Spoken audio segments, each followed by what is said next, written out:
Right, let's look now ahead to the next year. This is the countdown is real and truly on. What are your aspirations for the next sitting of the House, leading up to it in the election? Yeah, I think this next year, what we want to see now is really the crystallisation of ideas into actions for the climate change mitigation. So it's about taking that Professor Curran's impact report and really implementing that. So it's understanding the report and understanding how we can actually put those actions into play. Well, let's have the highlights. What would you like to see fulfilled from that report? All of it, or certain particular things that are of interest to you more than others, or what? Well, what can be done straight away is help people understand the direction of travel. So it's not about perhaps setting targets. It's not about running around trying to give grants. It's about understanding what you can do. So we've got the report.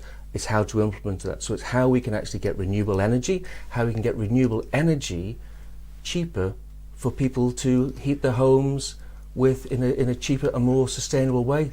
That would be a great... But we've all been under, until recently, restrictions on what we could put on our roofs, how much we could generate. And you've got this massive wind electric PV farm up at the North Island, and they would actually have to chuck some away when they were on most sunniest days. Quite potty. But now they're going suddenly out looking for tenders for people. Absolutely. So that prior information notice has just gone out in July of this year, and we're now looking for partners who will come with solutions on how we can have renewable energy for the Isle of Man.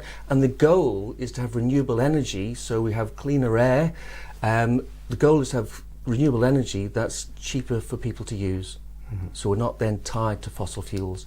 Now that is the win-win, and that is possible because you now get renewable energy which is actually cheaper to produce than it is using a gas-fired. But in the same breath, they were looking for people who want to maybe take some gas out of the sea and all that sort of thing. Well, that's an agreement that exploration company wants to try and see if there's gas there, but you don't feel conflict on that one? I'm not distracted by that at all because there's a long way to go on that. Right. There's no need to get in. Any bills you want to see put through yourself this year, or final year? Anything that's on your mind that you want to? The Social Security is... Back to that? You're really on this one? I really am, yeah, and I'm delighted. I don't hear much about this from you. This is something you obviously do quietly or something? No, it's true. It's about helping people get a position where they're respected and where they can actually contribute to society. So the bill will be a bill or just a mindset change or what? No, it'll be a system of orders. That's orders. What you do with Right. Social Security. So bring those orders through, how we can improve it and how we can bring about streamlining and make it more effective. I'm going to go back to the Treasury now because obviously the UK's all sorts of mutterings now, putting up prices on the pump, putting up corporation tax, all these things sound like it could be an interesting, more money coming in from the petrol, but corporation tax could see more companies moving here. Are you thinking that sort of thing as well, with the opportunities coming out of this COVID situation from the UK, or will the UK not play ball? I mean, how does it work? I think the UK are really going to have to look at ideas themselves. The Isle of Man then can react, if you like, to the UK. That would be the sensible thing to do, so we can actually see what the UK are doing. We can then try and look after our own and actually make our own isle here sustainable. We've got an abundance of natural resources. Why not use that to make our island sustainable, and we can then start to plan and build our economy and our business. How do you feel about maybe the money that's given to third world countries? The Isle of Man does this bit. Would you see that would have to stop, like the UK's talking about, for instance, to look after our own first? Yeah, I think that our own should be our priority. Yeah. Absolutely. And our responsibility as an MHK is, you have a constituency, and they should be first as well. But we have a national responsibility, so we need to consider that.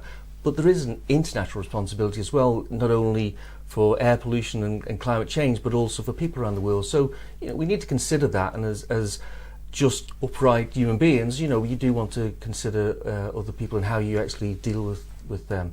I think a small amount of money to an international cause is a good thing, because it does actually prove that we can consider other people. Well, you're in the lucky position of knowing what's in the bank balance, of course, the bank account.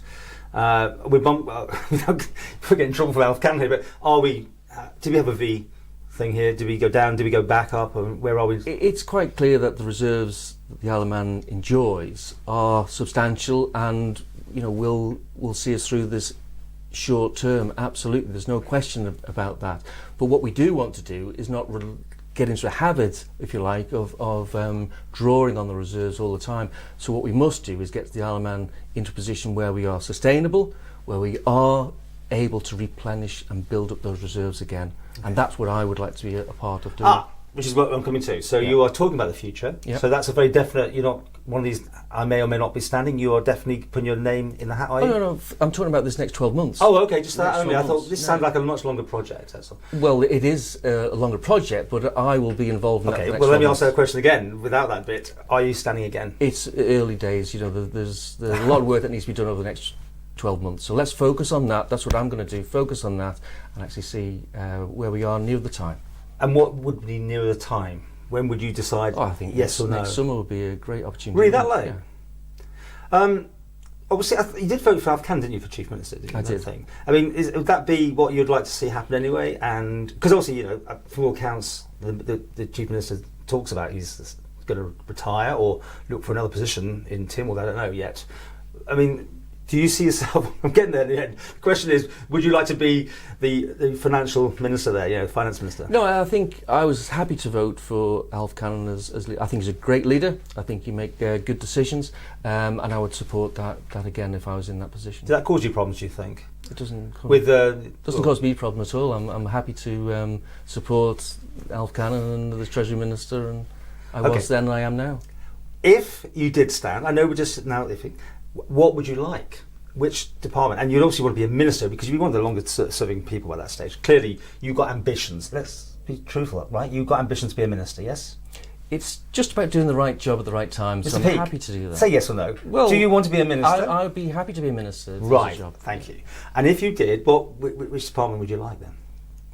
It depends what departments there are. Okay, what would you like? Well, it's not about that really. You think I'm on the wrong track here? I know. Sorry. It's not about that. It's about, there'll be a chief minister and they would see whatever strengths you've got and they would put you in those in that position. So it's a team effort.